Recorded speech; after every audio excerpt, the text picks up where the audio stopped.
So there's a couple parts that have been in my molasses tank here for probably longer than they should have been. Drive shaft is one of them. It's been here for probably over a week, and it wasn't really that rusty. I've just been kind of putting it off, but I'm going to pull these out and see how they look.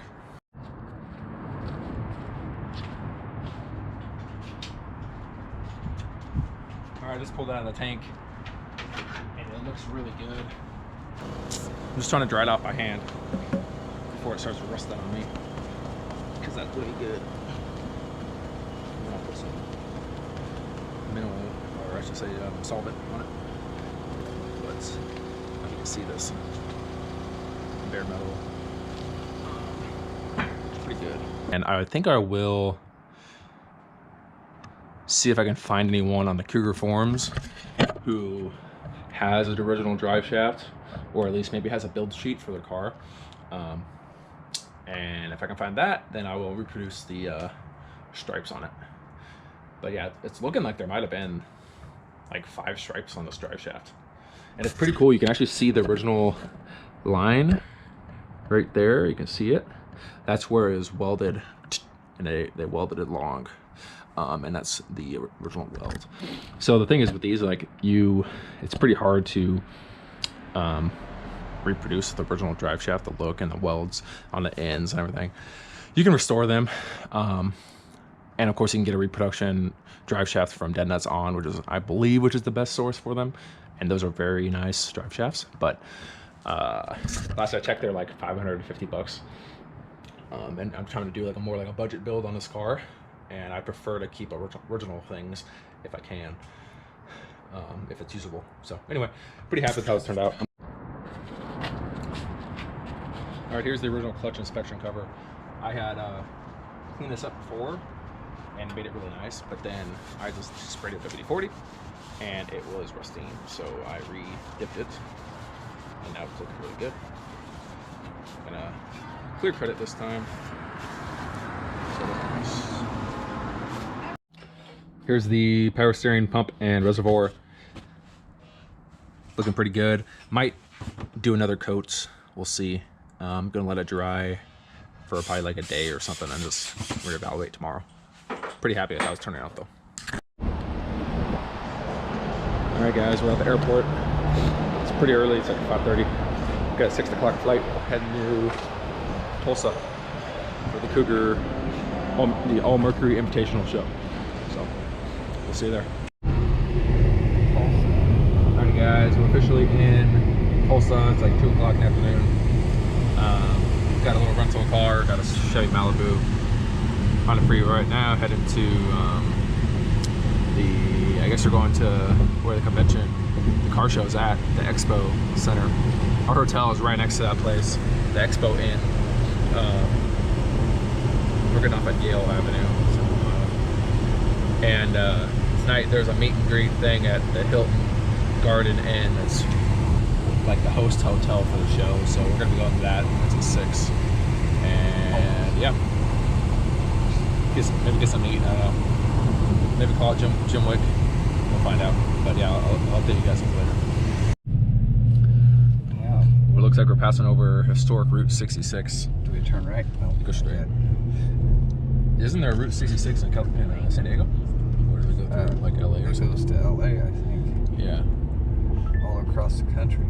I didn't know Route 66 went that far, but it's kind of funny. We just drove over it. Yeah. Heading to the convention center right now. All right, we're at the convention center as a pre-show checkout. Seeing what they got going on. A lot of cars still yet to be here, but pre-registration cars are here. It's looking pretty good already. A lot of cars, so it's pretty cool. Looking forward to walking around, checking it out. A couple eliminators right there I can see already. A couple older Mercuries. I think that's a Comet right there. So yeah, pretty cool.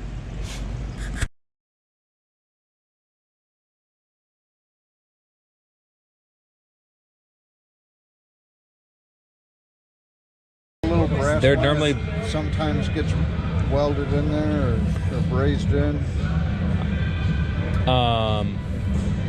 A lot of times there's a tag like hanging on like the hose or something, I thought, but Yeah. I don't see any tags on this. And I don't know if that's Probably. be like right here underneath. Yeah, it's very smooth. Yeah. I don't see anything.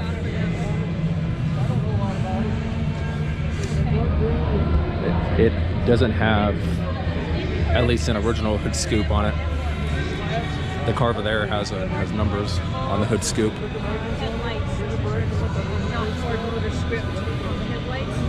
The actual headlight bulbs. Yeah. Do it.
Hello everyone. It is July 18th,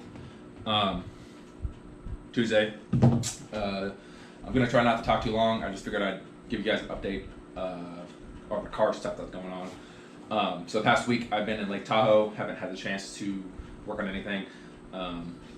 And I did get a huge shipment of parts in while I was gone. Luckily our tenants who live next door were here, so they were able to bring them in. But I got shipments from West Coast Cougar, Eaton for springs, and also Open Tracker for other suspension components. Lots of stuff, and pretty excited about it. Haven't opened everything yet. That's going to be soon. It's in the garage. Main priority right now is getting the leaf springs painted because they're bare metal and they're just sitting there. So, but yeah, that's the priority right now. I have a lot of video footage that I haven't even had time to edit up and out in the garage as much as possible, mostly during the week. When I go from work, get home from the gym, go to the garage, spend a couple hours just getting stuff done. So try not to talk too long on this. Just want to give you guys an update. Hey guys, so last week I got a lot of parts in the mail from various distributors. Here's the box of, or the pile of parts right here.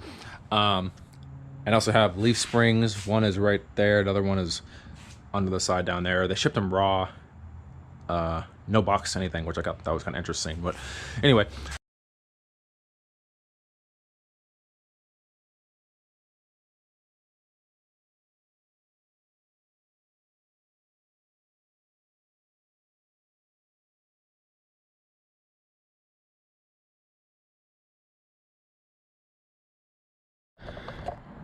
so I moved some stuff that had been sitting on this workbench for quite a while. Just trying to reorganize things, condense, make some more space. So now I'm gonna start unboxing all these parts, lay them out, and see what we're working with. This is from Open Tracker. Coil spring seats, roller seats. Got a set of ball joints here. Reason I went with roller spring perches is the bushings, the rubber bushings that were used from the factory, from Ford, didn't allow much rotation of the perch, and I think, as far as I know, the articulation of the suspension wasn't as efficient as it could have been, and so roller perches is a pretty good upgrade. These are like $225 for the pair, and you can see it moves freely. So I'm pretty excited to put these on, see how they work out. And these are the strut rod bushings. think I got Delrin bushings, so I think they're quite a bit harder than would have been factory, but factory rubber. And the lighter boxes from Eaton. I went with KYB gas adjust for the front and rear. I don't think these were the. I think these might have been the step up in terms of KYB. I think there might have been ones below these. I don't remember for sure. I have to check. But yeah, front and rear shocks for the Cougar. This is from West Coast Cougar. I think that was the biggest order. Just various things. Here's a takeoff strut rod. I believe this is for the passenger side. The passenger side strut rod and factory, I think the outer tie rod was tweaked on the Cougar GT. I think it hit something at some point. I'm not sure what happened exactly, but tie rod sleeves, adjusting sleeves, 2 lows, 1 for each side. Don't know what's on these. Let's see. This is a front wheel bearing. Oh, here we go. Lower control arms, both sides. The factory lower control arms on these cars aren't really designed to be rebuilt.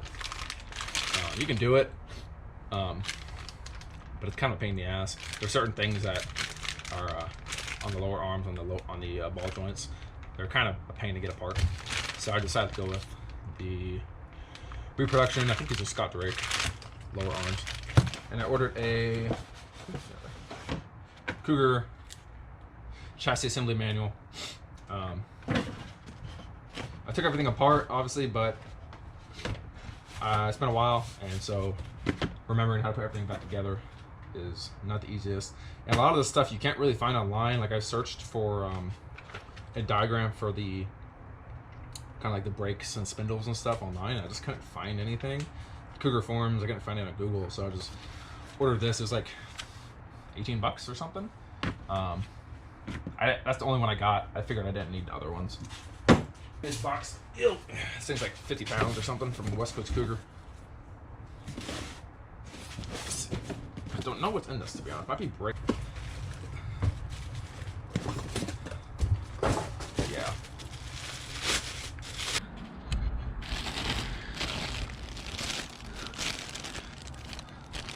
These are looking pretty good. Quick overview of the stuff I got so far. So we'll have a couple more boxes and a little Eaton box.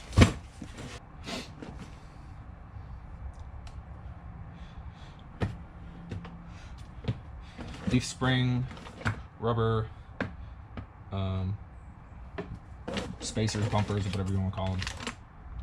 Rear leaf spring shackles, and brand new U-bolts. I was originally going to use the original U-bolts. But they're known to stretch over time, and I just figured it'd be safer to go with new quality bolts. So that's what I did. These, the only reason I got new shackles because the original ones were just pretty pitted, and it kind of came in a whole. Eaton does like a whole kit for rebuilding the rear leafs. Oh, maybe coil springs? This box is kind of beat up. Let's find out. 2 new front coil springs, both sides. The originals were pretty pitted and deteriorated, and they just didn't look like it would have been safe to use. So I went with stock replacement coil springs and leaf springs, which I'll show you in a second. Both of them are stock ride height, no lowering, none of that stuff. Here's a new Eaton leaf spring, factory specs. They shipped them just like this, and they're raw metal, and there was a shipping label wrapped around right here. So I was kind of working on this last night, trying to clean this stuff off. Gonna be a little bit more work, but yeah, they're cleaned up pretty good. Once I get this all cleaned up, I'm going to clear coat these. I'll probably clean them with some solvent first to get everything off, any grease and stuff, and then just clear coat them. And hopefully that turns out. So I just got done removing all the various like stickers and everything from these leaf springs. I used Cougar, which is pretty good at removing like sticky residue and stuff. So looking pretty good. Now I'm going to use some solvent and wipe them down and let them dry off, and then I think they'll be ready for paint. I finished wiping these down. They're looking really good. Real nice bare metal. Not really any rust to be found. So they, I guess they shipped pretty well. Minimal rust. A little bit right there, but nothing too crazy. And if you're wondering why I didn't disassemble the leaf springs before painting, it's because Eaton recommends not disassembling them for painting. They recommend painting them assembled. In the past, I've disassembled leaf springs and painted all the leaves individually, and I'm sure that is a better way to just preserve them. But for some reason, Eaton recommends not doing that, so I'm just gonna do what they say. Leave them alone, or just paint them as a whole assembly.